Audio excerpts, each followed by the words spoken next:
Hello, and welcome to another episode of Untraditionally Traditional, a podcast with me, Brittany Duncan, a millennial homemaker. Join me each week as I share all the things I've learned that make keeping your home, garden, and life running smoothly, all while working. If you are enjoying the podcast, please be sure to subscribe in your favorite podcasting app so you get the episodes downloaded straight to you every Monday. Now, on to today's episode. Hello, and welcome back to another episode of Untraditionally Traditional, a millennial homemaker. This is your host, Brittany Duncan, and today I want to talk about finding your hack. Little time savers, energy savers, money savers, tips and tricks that make homemaking not only possible, but enjoyable. There are some schools of thought around the term hack. I often hear that there is no such thing as a hack, something is being taken for something else to be given. And there's some truth to that. But giving something to gain another thing isn't always a bad thing. For example, one of the hacks that I lean into full force is online grocery shopping deliveries. I am giving up money for using this hack, and there's a cost for convenience, right? On last Friday's episode, when we were talking about food and convenience, I said that fast food comes with a cost. The cost is health, the nutritional benefits in order to have that convenience of quick and easy food that comes out of a box or a package, right? But in this scenario, the fees have to do with someone else grocery shopping for me and delivering it to my doorstep. That's the cost, money. But devil's advocate in me says that the money is well spent because my time is worth more than the service fees I'm paying for that convenience. Additionally, I know if I submit a grocery list to an online shopper, nothing is getting added to my cart that wasn't on the list. And this actually saves me money. Call it what you want. Maybe it's homemaker math. But at the end of the day, it allows me to get done what needs to be done. I put homemade meals on the table with a little help from my friends being the instant cart shoppers. But I really do feel like I save money. I'm not walking down the aisles being tempted by, the sweet treats or, sales on something that I don't really need. I have my list. It comes. I can be working on other projects while someone else is shopping. For me, that makes sense. Along that same vein is subscription delivery. And I love this as a homemaker. My advice, anything you can automate, I highly recommend doing. As homemakers, we're so often regarded as excellent multitaskers and organized individuals. Multitasking and the work we do as homemakers requires a lot of mental capacity to remember all the things that need to be done and when they need to be done and how we need to do them. It's a lot to have going on, plus like working a job, and if you have children, caring for them, and all those tasks and things that need to be remembered. So the things that are like relatively simple that you just need to remember to order, automate. I have lots of things set up through subscriptions, but some that you might find helpful are things like getting your prescription renewals automated at the pharmacy. For me, I don't have to think about it until I get a text saying it's ready for pickup. Same with my vitamins and supplements. I get those through Amazon. I have them set up for like a 30, 60, or 90-day delivery, depending on the particular vitamin, and they only come when I need them. Also, Sage's pet medications, heartworm and I think the other one's like flea and tick. Those come on their schedule. Sage's dog food, so that we're not scooping out the last couple scoops of dog food and going, oh shoot, we need to go to Petco or PetSmart to get the food. It just comes to our doorstep and, we don't have to think about it. Shampoo, beauty products, things you use on a regular basis that and part of this is like taking note. It'll probably take you a couple months to like figure out the right schedule for things. Because you might think like, oh, I need my shampoo every 2 months, but maybe you're actually getting 3 months out of it, or vice versa, like a month and a half, and you need it. So all about those automations whenever you can. Another hack that I think is important in homemaking is batching or bulk tasking. For example, medicines. I use those 7-day pill sorters, and I have 2 of them. So I take the time to refill my vitamins and supplements and medication. I'm doing it once, doing it right, and I'm doing it so that I don't have to think about it again for another 2 weeks. This not only keeps me on track taking the vitamins that I want to be taking every night, but it also just saves me time in the long run. I have found that when I don't use these pill sorters and I'm tired at night, I will just take the couple pills that I know I need to take, and I don't feel like opening all the bottles for the rest of them. So having those pill sorters helps me to keep on that regimen and stay with it. The theme with a hack in homemaking is to save on something. Is it time? Is it mental energy? Is it money? When you look for hacks to lighten your load, first you have to decide what you're wanting to accomplish. For example, if your goal is to save money, opting into a delivery service might go against the big picture goal. Maybe your hack is to order in bulk from Costco and use a food saver to package typical grocery-sized quantities of that larger order. With everything we do in life, there's give take.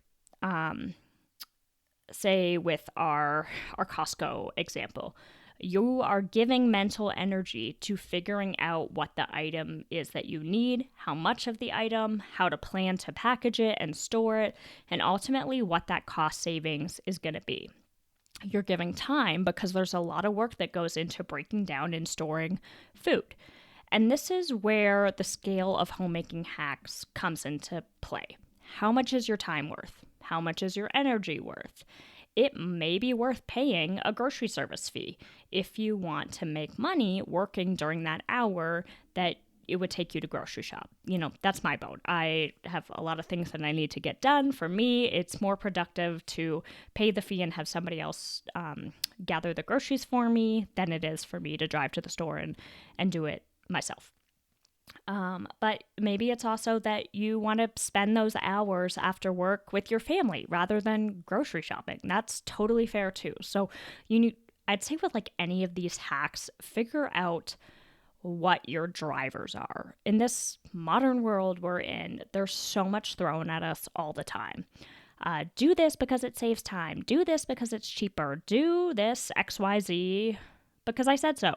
If you opt into every hack you see on Instagram or read about or hear from a podcast just like this one without having your intentions and ultimate goal laid out, it's a recipe for disappointment and likely overwhelm.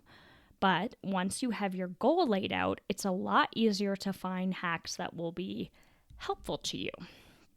For example, one of Johnson and my goals is to eat high quality local meat and produce whenever we can. Another goal I have is to save money where possible. The hack for us, which may not come across as a hack to others, was to buy a stand-up freezer and buy large quantities of meat locally. Price per pound, you end up ahead of the game rather than buying smaller quantities, say from the farmer's market or local co-op if you're wanting that high quality meat. But before you dive into a new system, it's important to run those numbers. Big picture, buying half a cattle meat share can seem very expensive and not at all like a hack. But once you run the numbers and really think about it and dive into it, the time I save not going to the grocery store for meat and the money I save being well stocked and not paying high grocery store prices for the quality of meat we desire, it points to this being a great solution. Also just morally, I love it. I get to support local farmers and, it goes with the values that Johnson and I have. But those things aside, financially, it makes sense. That is time well spent to figure out. So I wanted to just share a couple hacks in each category, and I invite you to dive deeper into them for your specific goal. I'll start with time-saving hacks because that is where a lot of mine tend to fall. I find the category that I'm often searching for solutions is like, how do I create more time? And, you cannot add more hours, minutes, seconds per day, but you can be more efficient with your time. So I'm always looking for time saving hacks. If you have any, please shoot me a message on Instagram at untraditionallytraditionalpod, because I'm always open. I'm all ears for any hacks that save time. Okay, but we talked about opting into online grocery services like Instacart, which, by the way, they don't only deliver from grocery stores, but also pharmacies and craft stores and even hardware stores, depending on your location. I just shared on Instagram the other day that through Instacart, I was able to order from Lowe's, and I got 10 bags of compost delivered to my doorstep. They're one of my preferred brands, locally made and packaged here in Idaho. It's called what is it called? Cowgirl Compost. And so I was able to order that through Instacart. And so that was a big time saver. I didn't have to drive to Lowe's and also, throw out my back lifting all these bags of soil. They came straight to my doorstep. So check that out and see if it's worth the subscription for you. Another one is to opt into a daily cleaning schedule. One of the first episodes I recorded on this podcast was about creating a cleaning schedule. The one that I use, I spend about 15 to 30 minutes a day cleaning, and that's it. It saves me time in the long run and gives me a mostly clean home every day. So I'll link that episode in the show notes if you are interested in what that, cleaning schedule looks like. But it's time saving. There was a long period of time that I was spending 2 to 3 hours on Saturday morning cleaning our house, and something had to give. And so this has worked great for us the last, couple years. I've been doing it now, and I love it. Moving on to money saving, bulk grocery shopping is a hack. And consider with that, like learning how to getting a vacuum sealer, a dehydrator, so you can take advantage of those produce sales. If you have the storage in your house, that would be one of those things that you need to consider and, kind of work into your equation of whether or not the bulk shopping makes sense for you. But if you do have storage solutions as well as ways to preserve that food, you can save a lot of money as well as get seasonal produce when it's at its highest nutritional point. You can get it locally and then preserve it so that you can use it year round. So lots of great things there. Another one I touched on earlier, but is those meat shares. Y'all know I love buying our meat in bulk from Vista Farms here in Idaho. And exciting news, they are just launching their pork shares. So I'm excited to shortly not only have their amazing beef stocked, but also great quality pork as well. And I don't have to think about what meat I'm going to need for the week. I just open up my freezer and it's all right there. So I love being able to, quote, grocery shop from within our house. So we don't have a ton of storage space, but the space that we do have, I try to keep onions, storage varieties of squash, shallots, garlic, all sorts of things, so that potatoes, beets, carrots, those kind of things that store well through winter, we got, so that more or less I can grocery shop in our house, except for, seasonal thing or not seasonal things that you want to have in, like berries or that kind of thing. Last category I'll talk about is energy saving. So bulk tasking, I recorded an episode about what I call the 4X or 4 times rule, which is a rule I like to follow, particularly in the kitchen, to save time and energy. I'll link that episode too, but essentially what it is anytime you're doing a task, you are doing it with the next 4 times you're going to complete that task in mind to make it simpler. So, the pill sorting is kind of like a bulk task. Like I spend the time to open up what feels like a million vitamin and supplement bottles, and I take them and I put them all in the little sorter. And now for the next 2 weeks when I need to take my vitamins, it's good to go. easy peasy. I know which ones I need to stock up on.